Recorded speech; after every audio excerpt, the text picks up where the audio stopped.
Hello, all you positive heads out there. It's so good to be back with all you beautiful reflections of the one source consciousness that creates and animates all things.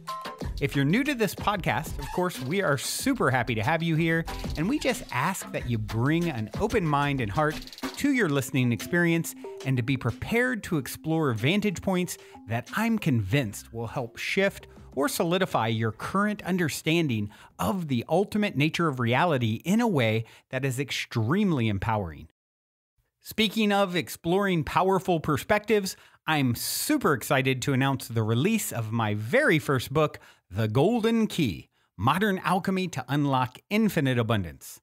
If you're ready to alchemize the circumstances in your life so that your abundance expands to an entirely new level in 2021, head over to goldenkey.gift to download the audio or ebook as my gift to you by using the code POSITIVEHEAD.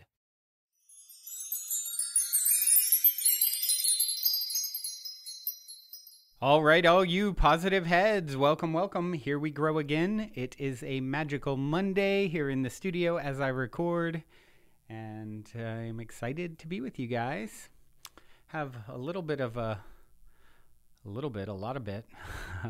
It's a little story, but a lot of magic in it from the other side today, and that I was going to share. And then that led me to thinking, well, I haven't read in a while from the book Journey of Souls by Michael Newton, or Destiny of Souls, rather. He has two books.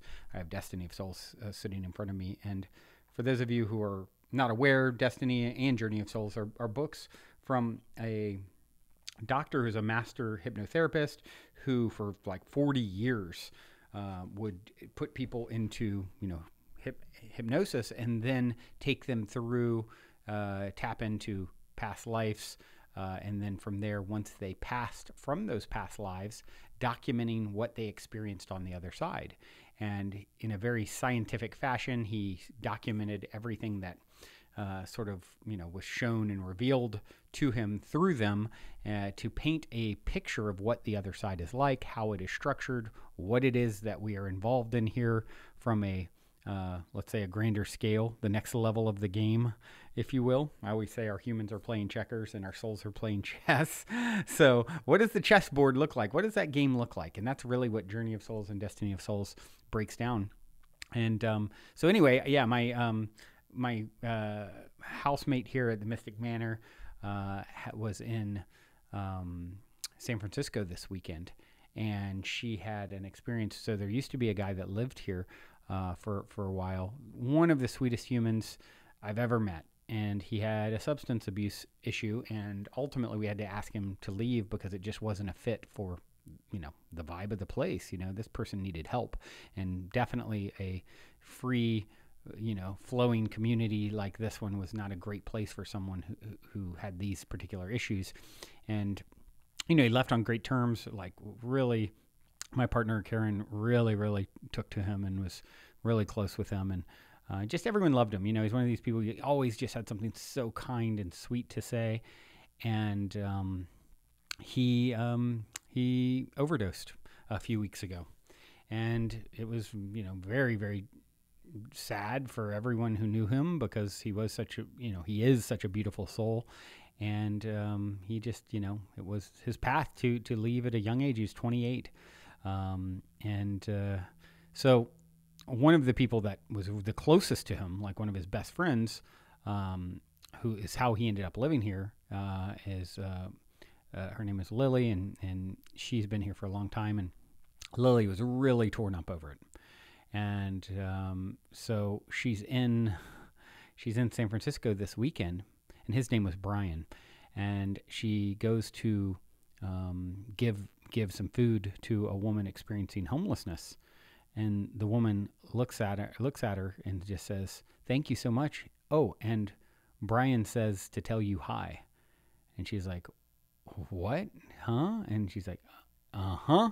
And then like, ha, and laughed and walked off.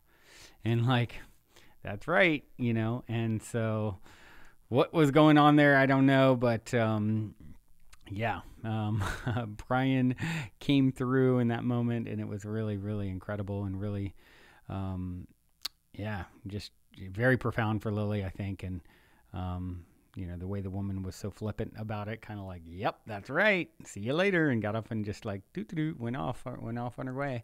So, what an inspiring thing for any of you out there who've lost someone and who maybe haven't had that sort of, connection. These connections are so, I mean, there's so many stories like this, right? That happen with people. And then, of course, some don't necessarily experience them. But nonetheless, it doesn't change the reality that we are eternal beings. And even though we check out in this life at some point, it's inevitable for all of us. And it's most hard for those left behind. And it's, as Ram Dass said, I believe, like death is like taking off a tight shoe. and so hopefully this story brings some comfort to any of you out there who have lost loved ones and you haven't heard from them. The fact that we did, in a sense, really doesn't surprise me.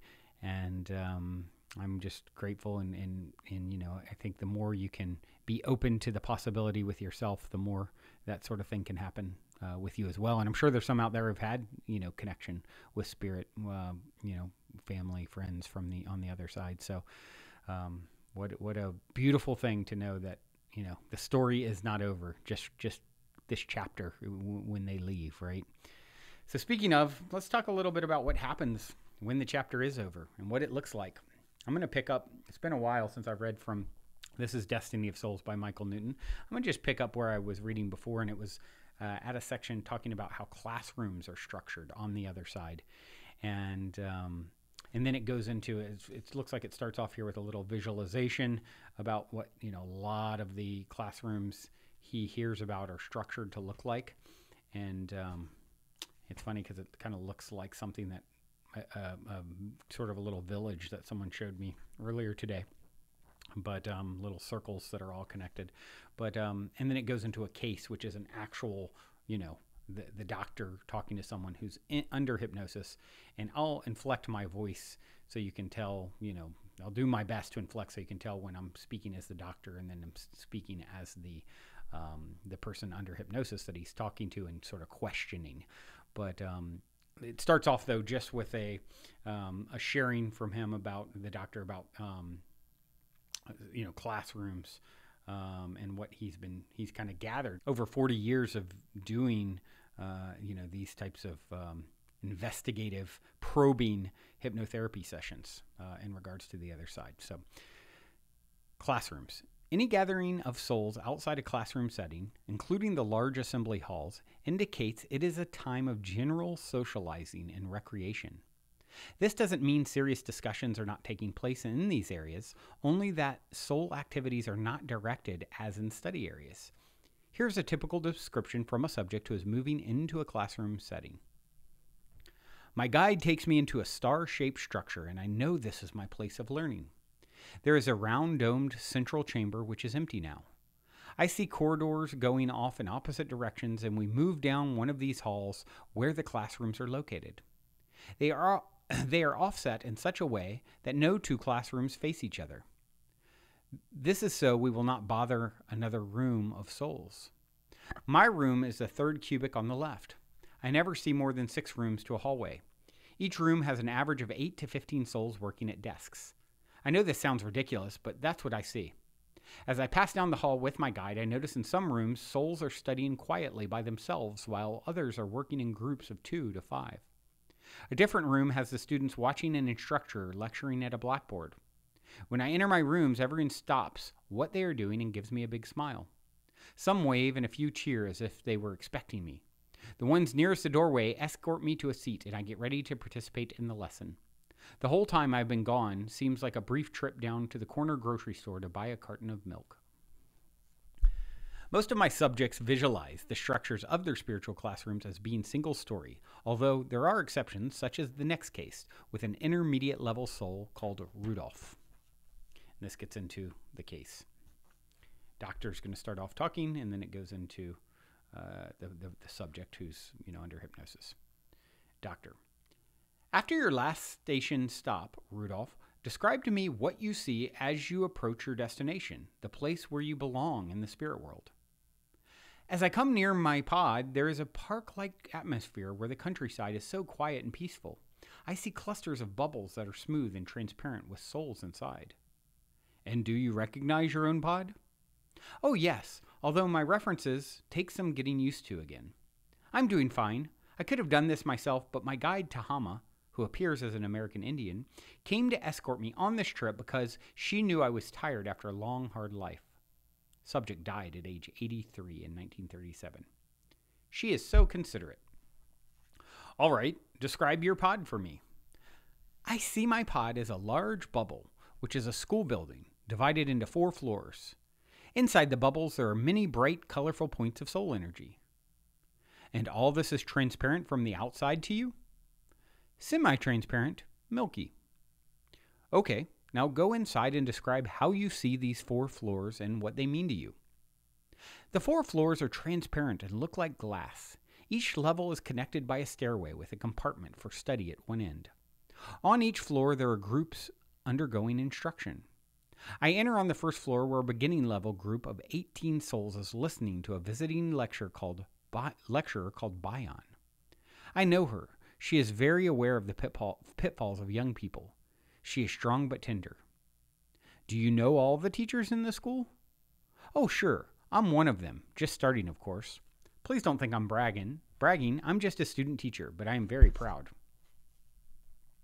As well as you should be, Rudolph. Tell me, does each floor have one primary cluster group? Well, the first 2 do. There are 12 working on the second level. The upper floors have souls from other groups working on their individual specialities. Rudolph, is this the same thing as an independent studies program? That would be accurate. All right, what happens next to you? Tahama tells me where I need to be, reminding me that I belong on the 3rd level, but to take as much time as I want. Then she leaves me. Why does she do that? Oh, you know, our guides maintain a teacher-student relationship with us in this center. They try not to be real familiar with us in a social way because of their professional status. I don't mean for this to sound as though they act like some pompous professors on Earth. This is different. The master teachers, such as my other guide, Rilan, keep a little distance from the students when not engaged in teaching to give them space and allow for individual expression among themselves. They feel it is important for the students' growth not to be hovering around them all the time. That's most interesting. Please continue, Rudolph. Well, Tahama says she will see me later. To be honest, I'm not completely tuned into this place yet. It's just the way I am when I come back. It always takes me a while to acclimatize, so I'm going to relax and enjoy the children on the ground floor. Children? You call these first-level souls children? Well, now I'm sounding a bit pompous myself. It's just how we describe the beginners, who can be rather childlike in their development. This group is really just starting. They acknowledge me because I have been active with them. I know the ones who are repeating the same mistakes because of a lack of self-discipline. They are not making much effort to move up in development. I don't stay too long because I don't want to be distracted from Bayan's lesson. What is the teacher's attitude about the slow ones? Frankly, the teachers of the first level do get tired of certain students who almost refuse to progress, so they leave them alone a lot. Are you saying these teachers stop pushing these students who are difficult? You have to understand that teachers have infinite patience because time is meaningless. They are content to wait until the student is disgusted with treading water and offers to work harder. I see. Please continue with your tour of this school. I am looking up through the glass ceiling to the second level. That's where I'm headed next. These souls have a fleecy gauze appearance from here. I don't really need a stairway, but it represents a means of passage in my mind. As I climb to the second floor, I see the adolescents. They are like super active teenagers, full of restless energy. Sponges absorbing a lot of information fast and trying to act on that knowledge. They are learning to get a grip on themselves, but many don't know yet how to give back to others in effective ways. As a teacher, would you say that these souls are self-absorbed? That's normal, along with a constant need for outer stimulation. More seriously, I am not yet qualified to teach on this level. Ennett is in charge here, a disciplinarian with a big heart. Right now they are on a break. I find them fun to be around because they all pump me for information about the manner in which I have learned to accomplish things on Earth. Soon it's time for me to go to the third level. What would happen if one of these students followed you up into the third level? Once in a while, a curious one will wander into more advanced areas. It's similar to a third grader walking down the hall into a sixth grade class. The kid would be lost. They might be teased a little on Earth, but someone would quickly take them back to their own classroom. It's the same here. Well, I guess you are ready to take me up to the third level. May I have your impressions of this place? This is my area, and we are like young adults. Many of us are training to be teachers. The mental challenges here are more constant. Now we are working on resourcefulness, not just reacting to situations. We are learning to protect and inform, to keep our eyes open and to see the spirit of others through the light in their eyes on our earthly rotations. Do you recognize people you know? Oh, I see Alan, husband in both past and current life, a primary soulmate. He appears to me as we were in our last life. Alan sparks up my tired energy with his love, like lighting a fire in a cold stove. I was a widow for a long time. Tearfully, we are sucked up into a pool of happiness together for a few moments. Anyone else? Everybody. There is Essent, mother in current life, and Blay, a best girlfriend in her current life. I want to go up briefly to the fourth level to see my daughter, Anna, also in current life. Tell me what you can about the fourth level. There are only 3 souls there, and from below they appear as shapeless shadows of goldish and silver blue. There is such warmth and love with these souls growing into full adulthood. They are becoming very wise and helping souls really make use of their human bodies. I sense they feel more touched by a divine essence. They are in tune with their existence. When they come back from a physical life, they don't need adjusting as I do. Where are the older adults, such as the senior guides, the elders, and others like them? They are not in this bubble, but we see them elsewhere.